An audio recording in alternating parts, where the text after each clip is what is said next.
Yo soy Lupita Martínez. Y yo soy la doctora Mel. Esto es Almas Rotas. Bienvenidos.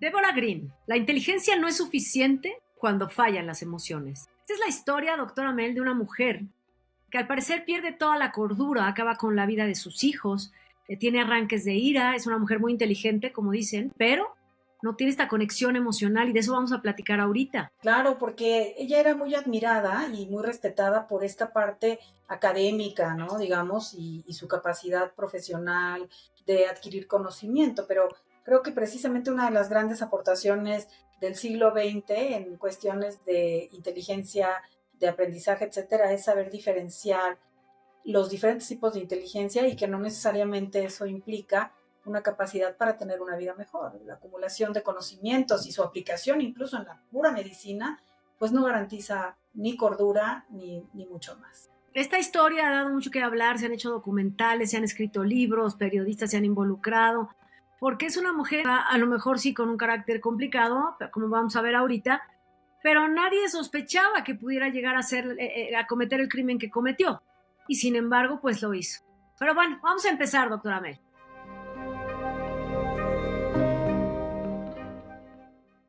En 1995, Deborah Green, médica estadounidense, fue acusada de incendiar la casa familiar en donde murieron dos de sus tres hijos y de envenenar paulatinamente a su esposo. Deborah era la segunda de las dos hijas del matrimonio de John y Bob Jones. Nació el 28 de febrero de 1951 y se distinguió de otros niños de su misma edad por tener una inteligencia muy notable. A los 3 años aprendió a leer y a escribir por sí misma, probablemente por imitación a su hermana mayor. Fue becaria al Mérito Nacional y co-valedictorian de su clase secundaria. Todos sus compañeros sabían que Deborah tenía todas las herramientas para ser una persona exitosa. En 1969 entró a la Universidad de Illinois para especializarse en química. Sin embargo, al terminar, en lugar de seguir la carrera de ingeniería como había pensado hacer originalmente, le pareció más atractiva la escuela de medicina, a la que ingresó después de graduarse en 1972. Las personas como ella, con un alto grado de inteligencia, pueden darse el lujo de elegir diferentes carreras y además ser exitosas en ellas. Primero se especializó en medicina de emergencia e inició su residencia en la sala de emergencia del Centro Médico Truman. Fue en ese tiempo que conoció a Duane Green, quien sí buscaba ser ingeniero en la Universidad de Kansas. Vivieron juntos en Independence, Missouri, mientras ella terminaba su residencia. Se casaron en 1974, pero la pareja no duró mucho y en 1978 se separaron. Deborah dijo que eran incompatibles y que no tenían intereses en común. El divorcio entre ellos se dio de manera amistosa. Entre la separación y el divorcio, Deborah conoció a Michael Farrer, quien irremediablemente se enamoró de su inteligencia. Él era 4 años menor y cursaba el último año de la carrera de medicina. En su relación, Deborah se sentía segura y a pesar de que a él le avergonzaban los arranques de ira de ella en público, también le agradaba su vitalidad. Se casaron el 26 de mayo de 1979. Cuando él consiguió entrar a la residencia de medicina interna en la Universidad de Cincinnati, se mudaron a Ohio. Ella ingresó a un hospital judío como médica de urgencias, pero finalmente decidió hacer una segunda residencia de medicina interna para estar al lado de Michael.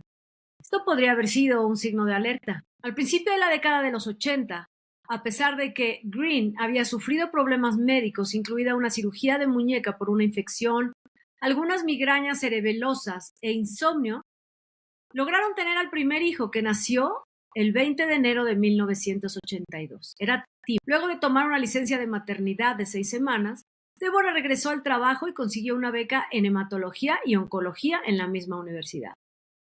2 años más tarde, en 1984, nació Kate. Después de su nacimiento, Deborah se reincorporó a los estudios y para 1985 había terminado su nueva beca. Se dedicó entonces a la práctica privada en hematología y oncología, mientras que Farrar terminó el último año de la beca en cardiología. Parecía que todo iba bien. Ambos prosperaban económicamente y los unía el interés por la medicina. Decidieron entrar en consultorios médicos establecidos en el área de Kansas City, Missouri. Unos años más tarde, Green comenzó su propia práctica privada en donde le fue muy bien. hasta que se embarazó por tercera vez de su hija Kelly, que nacería el 13 de diciembre de 1988. Ahora sí la familia estaba completa. Los niños crecieron y también las finanzas de la familia, por lo que pudieron inscribirlos a una escuela privada, Pembroke Hill. Deborah mostró ser una buena madre que buscaba lo mejor para sus hijos. Siempre los acompañaba en sus actividades, aunque otros padres de familia afirmaron que era demasiado exigente. Timothy jugaba fútbol y hockey sobre hielo. Kate era bailarina de ballet. Ella trató de retomar su consulta, pero fracasó. Los dolores que había tenido en el pasado, como las migrañas, se hicieron más fuertes y constantes. En 1992 dejó definitivamente el trabajo y se convirtió en ama de casa de tiempo completo. Más adelante, los profesionales médicos que trabajaron con ella la describirían como inestable, insensible con sus pacientes y obsesiva con su esposo. De acuerdo al testimonio de Michael, Deborah comenzó a automedicarse con sedantes y narcóticos para aminorar sus dolores. Contó a la autora Anne Rule, quien escribió el libro Bitter Harvest, A Woman Fury, A Mother's Sacrifice, varios episodios en los que aseguró haber confrontado a Deborah con respecto a sus problemas de conducta, escritura y patrones de habla, que indicaban a las claras que estaba intoxicada por drogas. En esos momentos, según relató Michael, Deborah aceptó dejar de usar medicamentos. La verdad es que, de acuerdo a lo que recordaba el médico Michael Farrar, él y Deborah nunca hablaron de amor, ni siquiera al principio de su relación. Deborah siempre tuvo un carácter complicado. Parecía no tener ninguna habilidad para enfrentar los tiempos difíciles. Enfurecía y se lastimaba ella misma, rompía cosas y no pensaba si le hacía daño a alguien más. El carácter de su esposa fue lo que hizo que Michael quisiera pasar cada vez más tiempo en el trabajo. Sin embargo, cuando comenzaron a agudizarse las peleas entre la pareja, Deborah cambió su trato hacia los niños. Los trataba como a pequeños adultos, en especial a Timothy. Les contaba que su padre era malo y que los quería abandonar. Los niños, influenciados, comenzaron a sentir resentimiento hacia Michael hasta el punto de, en el caso de Timothy, tener altercados que llegaron hasta los golpes. Las cosas se volvieron insoportables y en enero de 1992 Michael pidió el divorcio.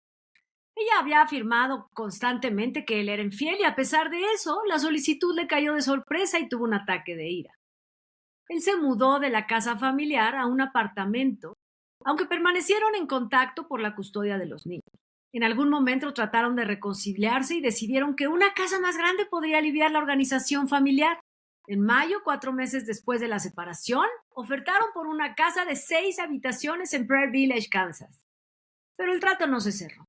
Poco después de que fracasara esa negociación, la casa en la que vivía la familia en Missouri se incendió. Los investigadores de incendios determinaron que fue un cortocircuito lo que inició las llamas. Pagaron el seguro como si fuera una propiedad perdida en su totalidad. La familia se mudó al apartamento en el que Michael había vivido durante los meses de separación y después la pareja hizo un esfuerzo para mudarse a la casa de Prairie Village. El trato era que Michael pasaría más tiempo con la familia y Deborah administraría mejor la casa. Esto solo duró un par de años y a finales de 1994 los problemas en el matrimonio se recrudecieron. Surgió el plan de viajar a Perú en el verano del 95, lo que hizo que Michael pospusiera el divorcio para darse una oportunidad más. Pero durante el viaje, patrocinado por la escuela Pembroke Hill, Michael conoció a Margaret, una madre de familia cuyos hijos también estaban en la escuela. Ella era una enfermera titulada y su matrimonio con un anestesiólogo naufragaba. De plática y plática se hicieron muy amigos y al regresar a Missouri, su relación se transformó en una aventura amorosa. Esto hizo que Michael decidiera pedir el divorcio sin vuelta atrás. Deborah enfureció, se puso histérica y despotricó contra su esposo frente a sus hijos. A pesar de que la decisión de Michael era irreversible, decidió quedarse en la casa familiar pues le preocupaba el creciente alcoholismo de la madre de sus niños. En ocasiones perdía el conocimiento. Su problema llegó a tal extremo que un día los niños preocupados tuvieron que llamar a su padre al trabajo pues no encontraban a su madre. Deborah se escondió en el sótano mientras la buscaban y luego dijo que se había salido a la calle a deambular entre los coches para que la atropellaran. Entre agosto y septiembre de 1995, Michael seguía viviendo con la familia y fue precisamente durante ese tiempo que comenzó a sentirse enfermo y en ocasiones de gravedad. Los médicos no atinaban a encontrar el origen de sus síntomas. Entre la enfermedad del padre y la inestabilidad emocional de Deborah, la situación dentro de la casa Farrar Green fue insoportable. y Michael se tuvo que mudar en septiembre. El incendio. En la madrugada del 24 de octubre de 1995, Michael recibió en su departamento la llamada de un vecino de Prairie Village, que, alarmado, le gritó que su casa se incendiaba. Salió hacia allá lo más rápido posible. En los primeros 20 minutos de ese 24 de octubre, se recibió una llamada en el 911. El interlocutor no dijo nada, pero la policía percibió que algo no estaba bien. Cuando los oficiales se presentaron en el domicilio de Prairie Village, encontraron la casa en llamas. A los 27 minutos llegaron los bomberos. Encontraron a Kate, de 10 años, gritando que ayudaran a sus hermanos, mientras que Débora, según dijeron, permanecía tranquila. Cuando el incendio se controló, la casa estaba totalmente destruida. La velocidad con la que la casa se había consumido hacía sospechar a los investigadores de un incendio provocado. Los cuerpos de Tim y Kelly se recuperaron hasta el día siguiente. Kelly había muerto en su casa, probablemente por la inhalación de humo, y todo hace pensar que Timothy también, aunque su cuerpo fue encontrado en la planta baja, probablemente por el desplome del techo. Dadas las sospechas de la policía sobre que el incendio habría sido provocado, llevaron a los 3 sobrevivientes de la familia a la estación de policía para interrogar. La primera fue Débora. Dijo que el día 23 de octubre había sido un día normal, que los niños fueron a la escuela, hicieron sus tareas domésticas y asistieron a sus clases extraescolares. Ella había llevado a Kate al baile y Michael a Tim a un partido de hockey con Kelly. A las 9 de la noche se reunió con la familia en casa. Débora confesó que esa noche tomó un par de copas de alcohol y aproximadamente a las 10 se fue a dormir dejando a Tim y Michael hablando en la cocina. Kate y Kelly se habían retirado, dijo, temprano junto con los perros de la familia. También manifestó recordar que después de quedarse dormida recibió una llamada de Michael preguntándole quién lo había llamado. Mencionó que estaban en un proceso de divorcio, que los niños estaban molestos por la separación, pero que ella ansiaba recuperar su vida. Débora dijo a la policía que despertó después de la medianoche por la alarma contra incendios, pero pensó que era un falso aviso y trató de apagarla desde el panel de su habitación. Sin embargo, siguió sonando. Cuando abrió la puerta de su cuarto, notó que había humo en el pasillo y salió de la casa por una terraza que conectaba su habitación con el primer piso de la casa. Cuando estaba en la terraza, escuchó a su hijo Tim en el sistema de intercomunicación preguntándole qué debía hacer. Débora explicó que él era su hijo de 13 años y que le dijo que se quedara hasta que llegaran los bomberos a rescatarlo.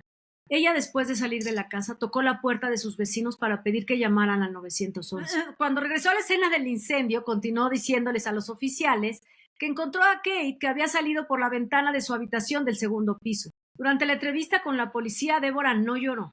Al contrario, se mostró parlanchina y hasta alegre. Sus relatos sobre lo sucedido en la noche anterior eran confusos y no estaba segura de lo que había hecho.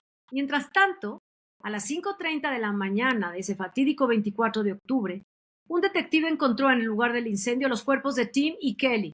Cuando Débora lo escuchó, reaccionó con tristeza que se transformó en ira y culpó a los bomberos. Pidió ser ella quien le diera la noticia a Michael, lo cual le fue negado. Después del interrogatorio, Débora fue liberada y se instaló en una habitación de hotel con dinero que le dio Michael y ahí se encontró con su abogada del divorcio. La mujer dijo más adelante que la encontró inestable, que cantaba a sus hijos muertos. Dijo que no era una mujer capaz de cuidar de sí misma y esa noche fue llevada a un hospital local. La declaración de Michael. Comenzó a las 6:20 de la mañana del mismo día del incendio. Se le avisó de la muerte de Tim y Kelly y él sí lloró. Habló de su difícil matrimonio y su deteriorada salud. Contó que a principios de ese año, 1995, se enfermó de náuseas, vómitos y diarreas, y aunque logró recuperarse, recayó en agosto y fue hospitalizado con una deshidratación severa, sin encontrarse aún los orígenes de la enfermedad. Fue dado de alta el 25 de agosto y poco después, cuando comió una cena preparada por Débora, los síntomas volvieron y él fue a dar al hospital de nuevo. Un tercer ataque, dijo, lo tuvo el 4 de septiembre, y esto sucedía cada vez que cenaba en la casa familiar. Dijo que su novia Margaret sospechó que Débora podría estar envenenándolo, pero él descartó la idea diciendo que era ridículo. Frente a la policía, Michael no se guardó nada. También les dijo que Débora mencionó que quería matar a su novia Margaret. Él, a pesar de considerar ridículas las suposiciones de su novia, revisó las pertenencias de Débora y en una bolsa encontró semillas de ricino y ampolletas vacías de cloruro de potasio. Dijo que cuando cuestionó a Débora, ella afirmó que el veneno lo quería para suicidarse. Antes de que todo sucediera, Michael quería que Green recibiera ayuda psiquiátrica, sobre todo por los niños. Otras cosas que recordó Michael fueron que durante una de las crisis de Débora, llamó a la policía, misma que al llegar encontró a los pequeños muy alterados, mientras que Débora comenzó a insultar a Michael por alertar a las autoridades. En esa ocasión, ella fue llevada a un hospital, en donde le detectaron un fuerte olor a alcohol, además de un descuido personal notorio. A pesar de esto, el médico no consideró que su comportamiento fuera alarmante, pues atravesaba por un divorcio. No creyó que quisiera o pudiera lastimar a alguien. Fue diagnosticada con trastorno bipolar mayor con impulsos suicidas y le recetaron Prozac, Tranxene y Clonopin, y 4 días después regresó a casa. Fue entonces cuando Michael dejó la casa familiar. Michael se había tomado unos días libres para recuperar fuerzas un mes después de su última salida del hospital. Ese día, dijo, pasó la tarde con Margaret y luego recogió a Tim y Kelly para ir al partido de hockey. Después de dejar a los niños con su madre alrededor de las 8:45, cenó con Margaret y la dejó a las 11:15 de la noche. Recordó que discutió con Débora por teléfono en diferentes llamadas. Él le reclamaba que seguía bebiendo y descuidaba a los niños, y la amenazó con llamar a servicios sociales para proteger a sus hijos. Después de la última llamada, Michael miró televisión y se fue a dormir hasta que lo despertó la llamada del vecino alertándolo sobre el incendio. Durante la entrevista de la policía con Michael, él lloraba y le temblaba la voz. Dijo que a Débora le preocupaba el dinero por el divorcio y pudo haber incendiado la casa por el seguro. No imaginaba, sin embargo, que fuera capaz de dañar a los niños. Michael pidió el divorcio y la custodia de Kate. Sin embargo, ésta se le dio a los abuelos paternos, pues la pequeña estaba alienada contra él. El testimonio de Kate. Fue entrevistada el 26 de octubre. Dijo que despertó y que vio que el humo entraba a su habitación por debajo de la puerta, que la abrió y llamó a su hermano. Luego llamó al 911, pero colgó la llamada. Salió gateando hasta llegar a la ventana para salir al techo del garage y de ahí saltar. Cuando llamó a su madre después de escapar, la vio muy molesta. Saltó a sus brazos, pero ella no la atrapó. Ella escuchó que su padre culpaba a su madre, pero ella la vio llorar por sus hermanos, dijo. Afirmó que su padre no quería una separación amistosa, que ella amaba y respetaba a su madre y sus hermanos también. Dijo que estaba enojada con su padre por haberlos abandonado. Después de que los investigadores la presionaron, aceptó que su madre sí debía mucho, y se sorprendió cuando le dijeron que su hermano Tim no pudo sobrevivir al incendio. El incendio fue el 24 de octubre de 1995. Los investigadores agotaron todos los recursos y concluyeron que se había vertido un líquido acelerador en la planta baja y en el segundo piso de la casa. Los patrones de fuego se detuvieron en la puerta del dormitorio principal, pero al parecer se había empapado la alfombra que conducía a los dormitorios de los niños. El 27 de octubre se informaron al fiscal de distrito del condado Johnson los resultados. El incendio, sin duda, había sido provocado. La ropa de Michael y Deborah no tenía signos de haber estado en contacto con el acelerador de fuego. El cabello de Michael no tenía restos del incendio, pero el de Deborah, que había sido cortado 2 veces entre el momento del incendio y el momento en el que la policía tomó las muestras, sí tenía restos del incendio, a pesar de que ella negó estar cerca de las llamas. Además, los vecinos informaron que cuando Green llegó a pedir ayuda, tenía el cabello mojado. Después de lo que arrojaron las investigaciones del incendio, quedaba por esclarecer el asunto de las semillas de ricino que Michael encontró entre las cosas de Deborah y entregó a la policía. Se supo que procedían de una tienda llamada Earl May. Cuando le preguntaron a un encargado, recordó que una mujer pidió 10 paquetes de semillas. Escribió a Deborah y luego la identificó de fotografías. La compra se llevó justo entre el 20 y el 22 de septiembre. El arresto. La policía ya no tenía dudas y arrestaron a Deborah el 22 de noviembre de 1995 después de dejar a su hija Kate en el ballet. Se le acusó de 2 cargos de intento de asesinato en primer grado que correspondían a Michael y Kate. 2 cargos de asesinato en primer grado correspondientes a las muertes de Timothy y Kelly. y un cargo de incendio provocado con agravantes.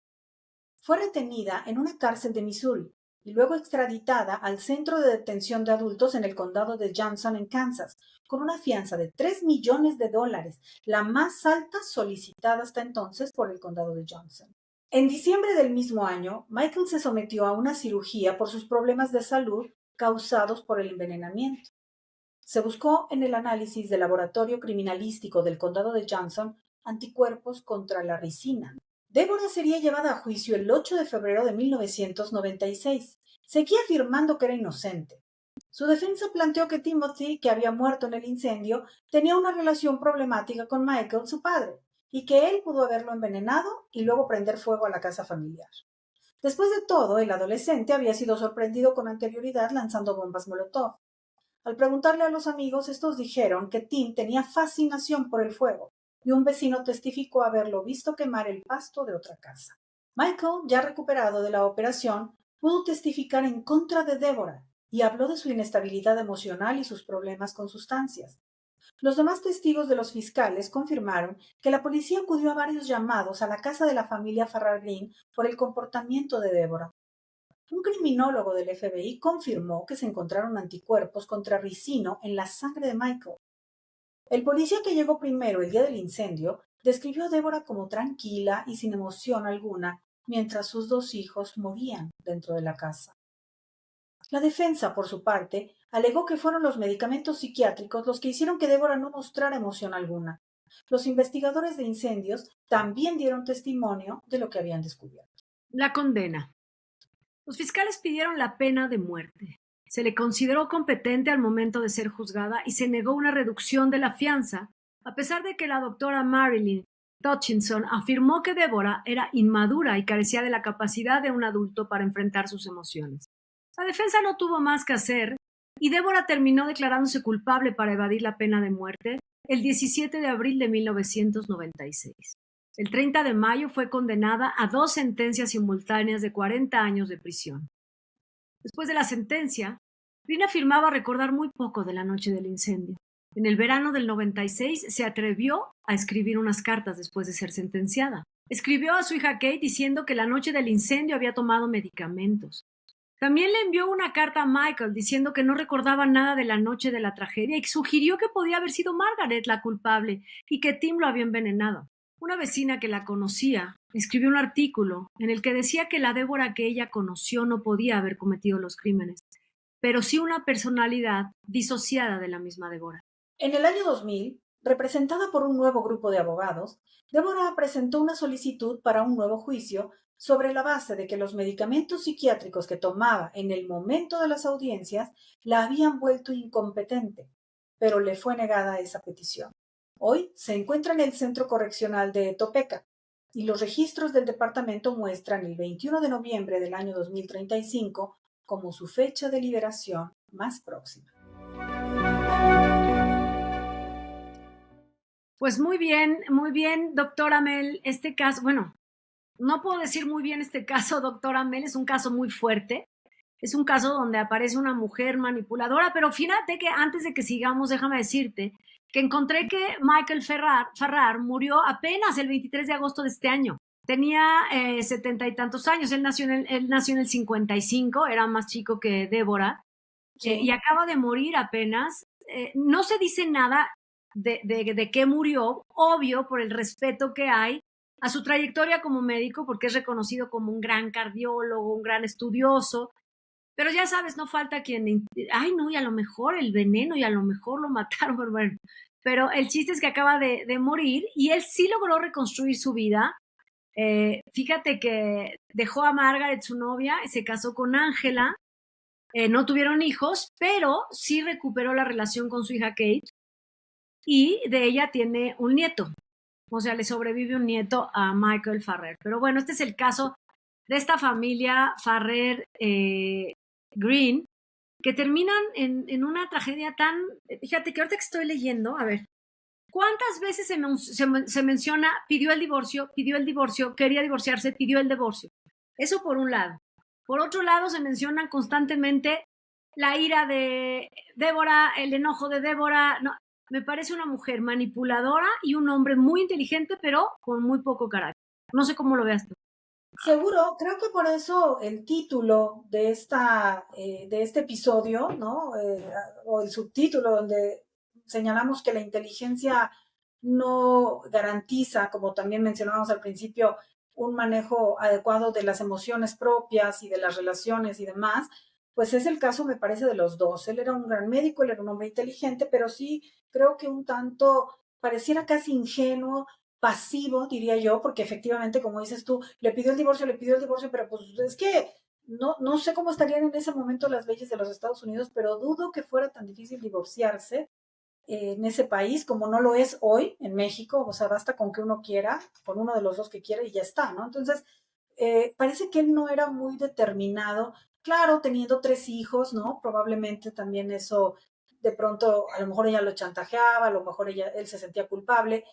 Ella tenía un carácter fuerte, él posiblemente no, entonces perdió mucho tiempo y también dejó las cosas crecer, porque yo insisto, siendo médico, por ejemplo, llama la atención esa parte de la novia le dice tal vez te está envenenando y él dice que eso es ridículo.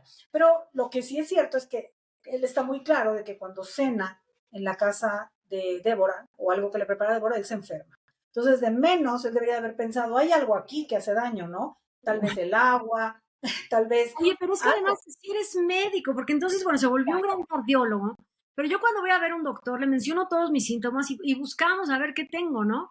Pero Exacto, aquí los síntomas estaban puestos a la vista. así Si es. bien tenía un divorcio previo que había sido amistoso, pero yo creo que Duane, que es el primer marido, no se deja manipular, terminan y él hace su vida y demás. Eh, yo creo en lo personal que ella fue desde niña muy manipuladora por esta inteligencia que manifiesta. Sí, No se sabe mucho, no se sabe nada de la familia de... Hay una foto de su boda con Michael sí, Farrar, pero no hay mucho de la historia de los papás. Yo entiendo que se debe proteger la identidad de las familias de estos criminales, ¿no?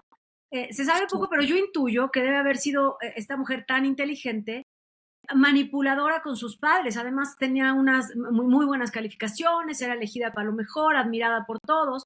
Entra a la carrera de medicina con este carácter, pero ya empieza a mostrar, con todo este carácter que has logrado hacer tantas cosas, elige como segunda especialidad y medicina interna para seguir al marido.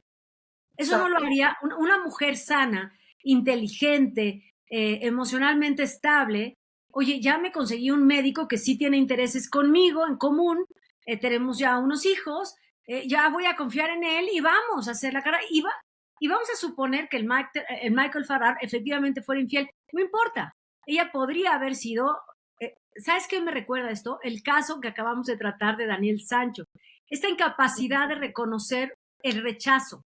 Ujú. Ya te pidió, o Metodológico. sea, el otro ya está harto de tus histerias, de tu mal carácter, de tus arranques, de tu consumo de sustancia, se preocupa por los niños, ya te pidió el divorcio y Michael lo deja crecer y crecer hasta que esto me suena a mí una venganza. Exactamente, lo deja crecer y crecer, efectivamente. Por ejemplo, fíjate, cuando uno piensa en esto de, pero que eran muy inteligentes, y entonces, ¿de qué sirvió? Bueno, es que la inteligencia que mide el coeficiente intelectual, que es lo que se habla de muchos asesinos, sobre todo aquellos en serie que se han estudiado mucho, pues hay que entender que el coeficiente intelectual no tiene nada que ver con la inteligencia emocional, ni mucho menos con las aptitudes o virtudes morales, ¿no? Con la capacidad para los límites, son cosas aparte. De hecho, se dice que por eso muchos asesinos son inteligentes porque saben cómo planear, cómo manipular y cómo hacer que las cosas giren a su favor, aunque no siempre Exacto. les salga bien. Pero la inteligencia no es que por ser inteligente alguien va a ser asesino, sino para que alguien haga algo y le salga más o menos bien, o por lo menos por un tiempo, pues es porque tiene una inteligencia mayor. Tan es así que ella pudo manipular a un hombre preparado que se quería divorciar, pero que ella de alguna manera lograba que no lo hiciera, ¿no? También hay algo que me parece importante de señalar, que ella habla mucho de que los medicamentos la habían hecho no funcional. Eso es muy importante porque una discusión que a menudo se da cuando las personas tienen trastornos mentales y cometen delitos es hasta dónde llega su responsabilidad, ¿no? No sé si te acuerdas que hasta en las películas vamos a declararlo débil mental y ya no lo meten a la cárcel, nada más un ratito al hospital y ya. No, eso no es así. Eso no es así. O sea, aunque la persona tenga cierta condición psiquiátrica, pero que le permitió ser médica, que le permitió tener hijos, que le permitió manejar un coche, que le permitió mentir, claro que tiene responsabilidad sobre lo que hace. Entonces, Manejaba su propio consultorio, acuérdate que había tenido mucho éxito, había hecho muchísimo dinero. Y yo creo que además, a ver, además de que se junta esta inoperancia del marido, porque no opera, o sea, es un gran cardiólogo, pero él lo dice, yo preferí irme a pasar más tiempo en el trabajo y salirme de la casa. Entonces la sí, deja a ella consumiendo sustancias al cuidado de unos niños, no se hace, realmente no se hace responsable y la deja, por ejemplo, cuando mencionan que Tim había usado bombas Molotov, claro, yo creo que es el reflejo de una familia caótica donde no hay autoridad porque el papá no quiere estar, la mamá sí está, pero en condiciones que no son las óptimas para la crianza de unos niños. Y se da esta cosa de ¿sabes cómo se me hace? Como una esfera en donde todos estaban atrapados y no había manera de salir.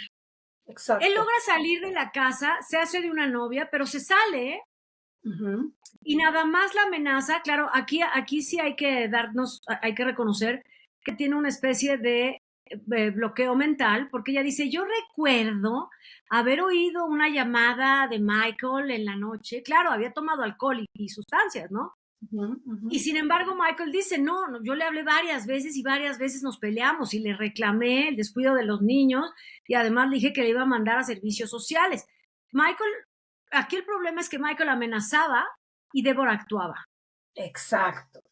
Que como decimos aquí siempre, ese es el signo de la psicopatía, el pasaje al acto. Porque además ella podría haber tenido toda la desorganización emocional que tú quieras y toda la frustración y la furia, sí, pero tuvo la capacidad igual de premeditar.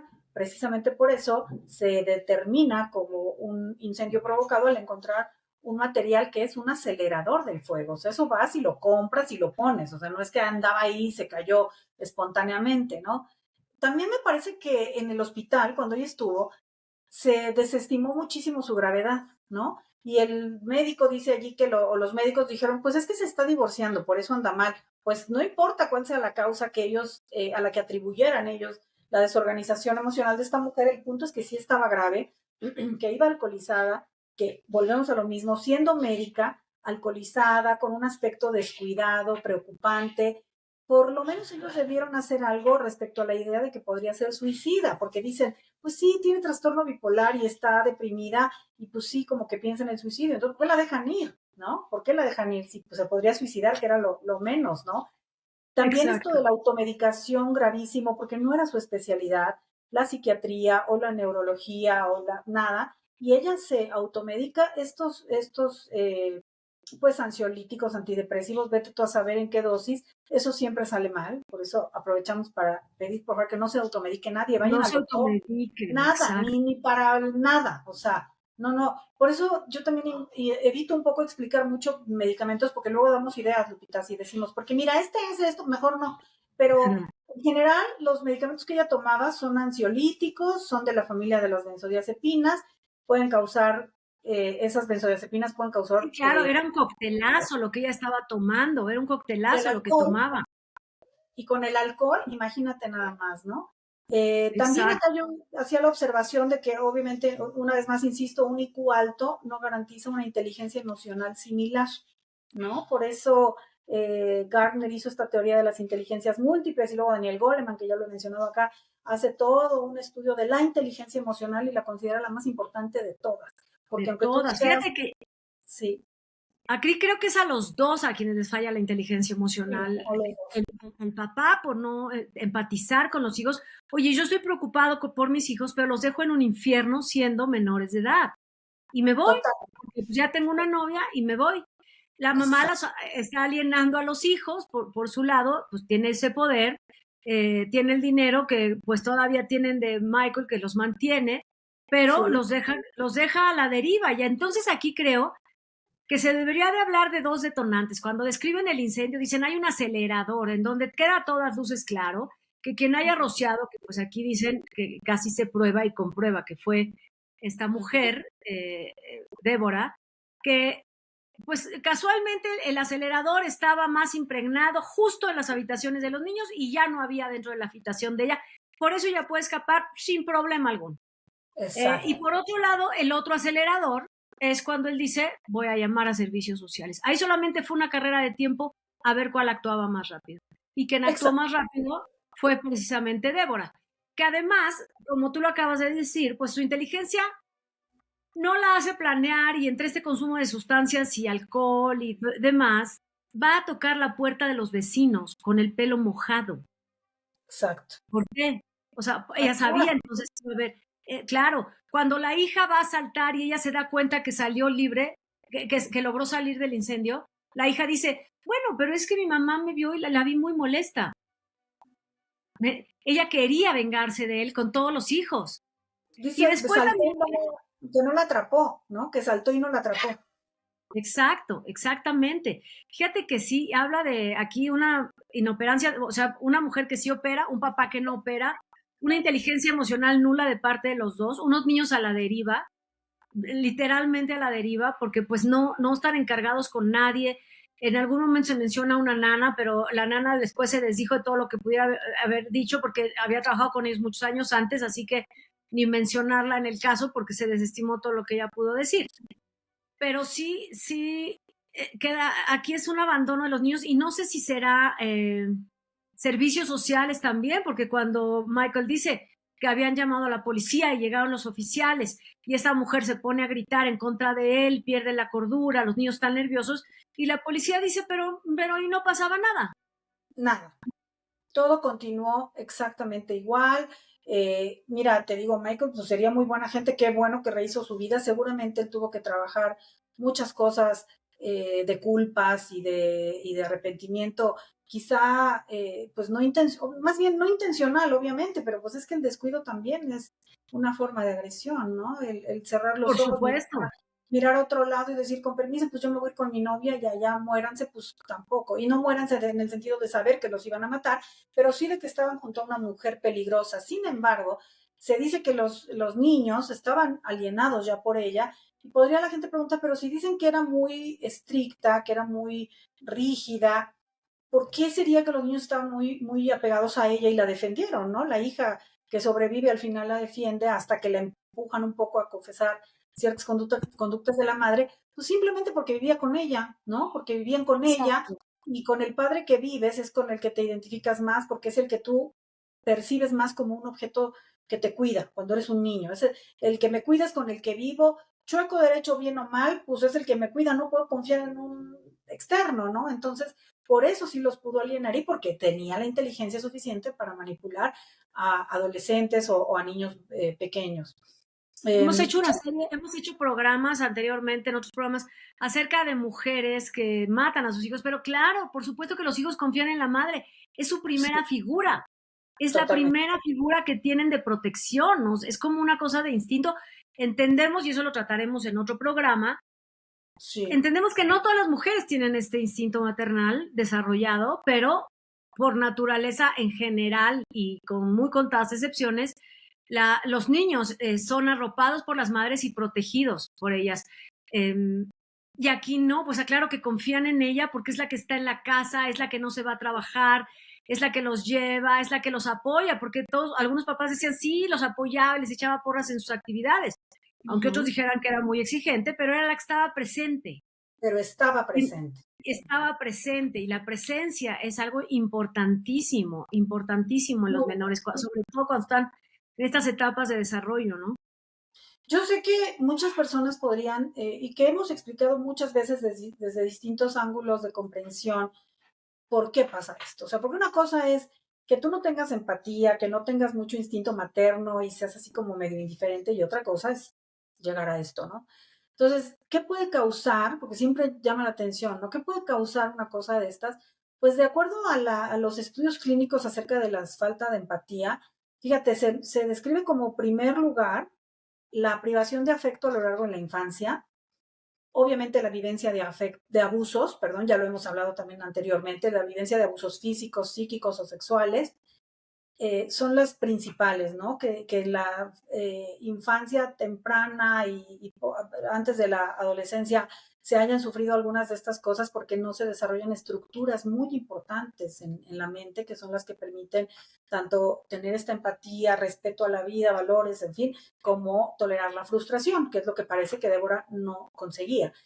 Y después de eso también se piensa en diversos cuadros y problemas neurológicos, de neurodesarrollo, psicológicos. Las neurociencias, por ejemplo, también han tratado de investigar. Yo pienso que a esta mujer le deben haber hecho estudios, pero no tenemos datos, por lo menos algún tipo de encefalograma, una tomografía, un algo, que nos mostrara si tal vez coincide con las alteraciones de la corteza prefrontal, que es lo que llamamos el cerebro ejecutivo, que es el que hace la toma de decisiones, frente al sistema límbico, que es el que tiene pues, los impulsos, los estímulos, las respuestas automáticas, no razonadas, que podría haber también en algunos casos alguna alteración en esas estructuras, ya sea por traumatismo o congénitas o por alguna otra causa, ¿no? Oye, Entonces, fíjate que sería interesante, ella todavía está en la cárcel, ella vive, ella ha pedido que le reduzcan su sentencia, ella todavía, lo que acabas de decir sería muy interesante que ahorita aprovechen y estudien qué pasó en su cabeza.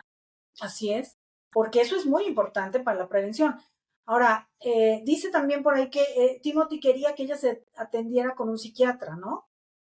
Y uno dice, y luego Exacto. pues, ¿no? Y de pronto uno pregunta, bueno, tú querías, ¿y qué hiciste en tu hospital donde tú trabajabas? ¿Alguna vez le hiciste una cita y ya no fue? ¿Qué pasaba, no? Ni siquiera la coaccionó, ¿me entiendes? Ni siquiera hubo una amenaza de te voy a quitar a los niños o de que Michael fuera y recogiera a los niños y fuera con un trabajador social o a poner una denuncia en la policía para obligarla a tomar esta terapia.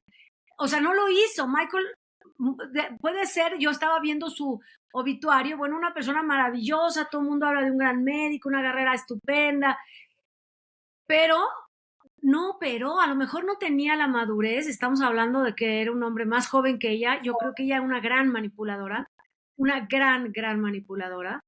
¿no? Y él No, se no, dejó manipular, aparte que se casa con ella siendo, pues él tenía 4 años menos que ella, él tendría 24 años más o menos, ¿no? Mientras ella tenía 28 y un matrimonio previo. exacto. Y sabes qué, también llama la atención la falta de acción de todos, como te decía, los médicos en el hospital, el propio Michael, por sus hijos, que era lo importante, la policía, que sí fuimos varias veces y les dimos ahí, seguramente como se ve en las películas, una reprimenda, ya por favor, pórtense bien y ya nos vamos, y nadie se dio cuenta que esto era una bomba de tiempo, que esta mujer sí era una mujer desequilibrada y por lo tanto peligrosa.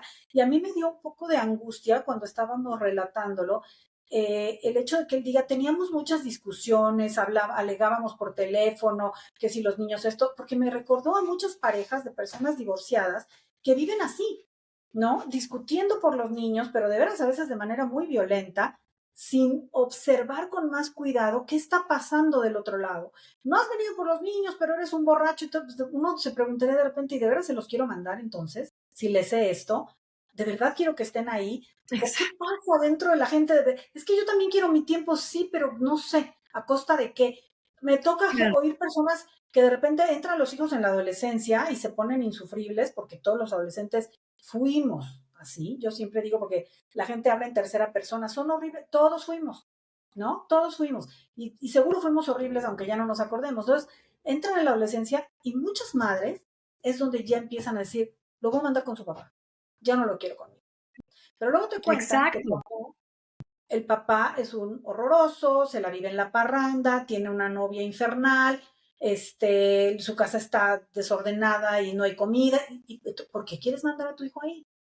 Porque no Claro, estás. pero aquí yo creo que queda mucho, una de las cosas que nos deja este caso es el ejemplo claro de lo que es la manipulación de los hijos, de cómo se mantiene un hijo rehén en una relación de divorcio, cómo poco a poco se van deteriorando. Michael ya tenía una conducta preocupante con respecto al fuego, las bombas Molotov, ¿no?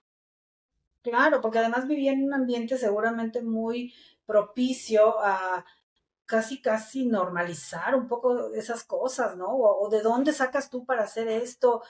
Sí, sí, sí, ahí había ya una contaminación fuerte en esta familia y pues no, nadie hizo nada, nadie se preocupó y esta mujer pues sí parece también además tener, además de la no empatía y todo lo que hace tan grave como esperar que se mueran sus hijos, pues sí tiene una violencia terrible que le impide ni siquiera tener la mínima posibilidad de querer salvar a sus hijos de ella misma, aunque destruyendo al marido de otras formas, pero no a costa de sus propios hijos. Eso ya es como la última, ¿no?, barrera que se transgrede, como ha pasado en otros casos, ¿no?, que hemos hablado aquí, de irte sobre el más inocente y que nació de ti para lastimar a un otro. Fíjate, en psicoanálisis, tal como lo decías tú, también nosotros pensamos este tipo de situaciones desde un conflicto edípico, donde la mamá, en este caso, mata a los bebés para vengarse del padre esposo, ¿no?,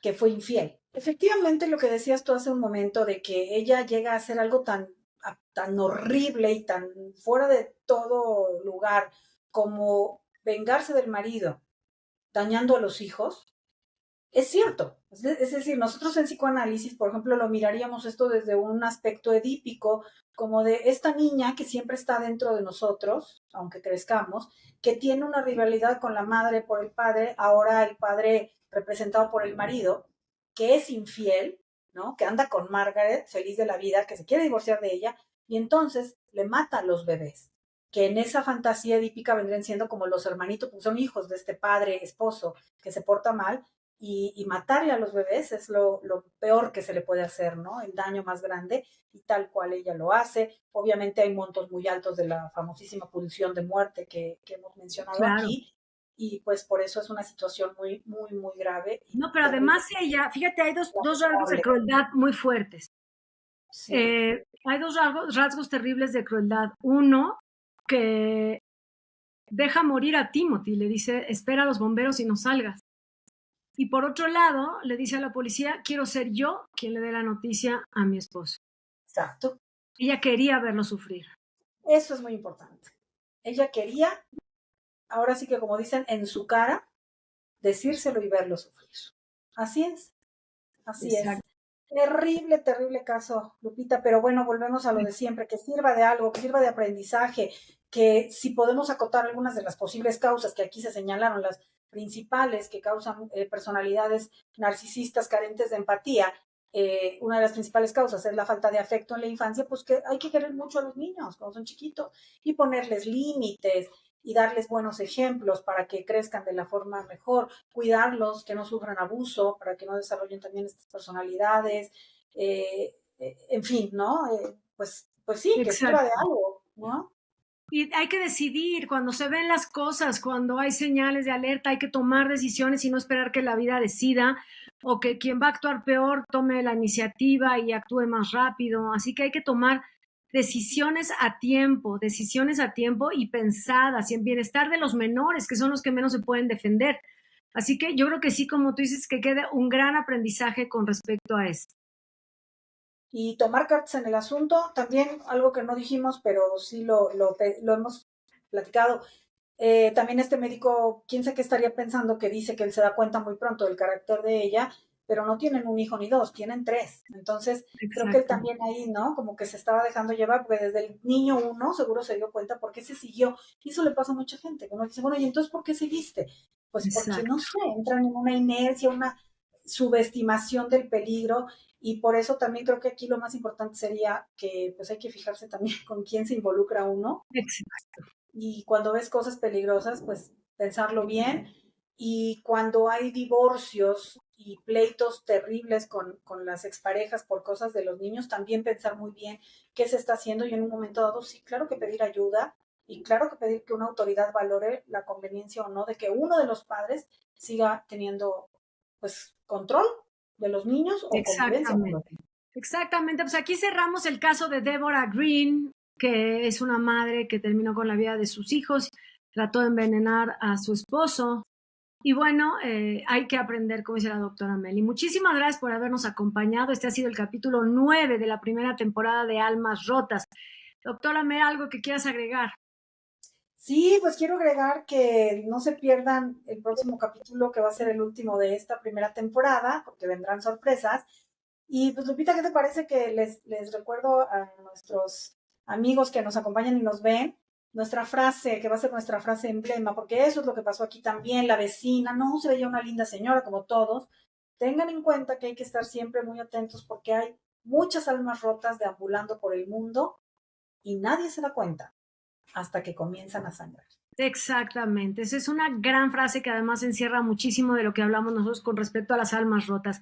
Y antes de despedirnos, les aviso que después del capítulo 10 vamos a tener un live para hablar de los casos, de los 10 casos que hemos tocado aquí, de cómo los tratamos, cómo los investigamos, de lo que podemos corregir, de lo que nos quieran aumentar, en fin, y lo que podamos estudiar, las dudas que tengan también. Y bueno, aquí los esperamos, pero eso después del capítulo 10. Muchísimas gracias, doctora Mel.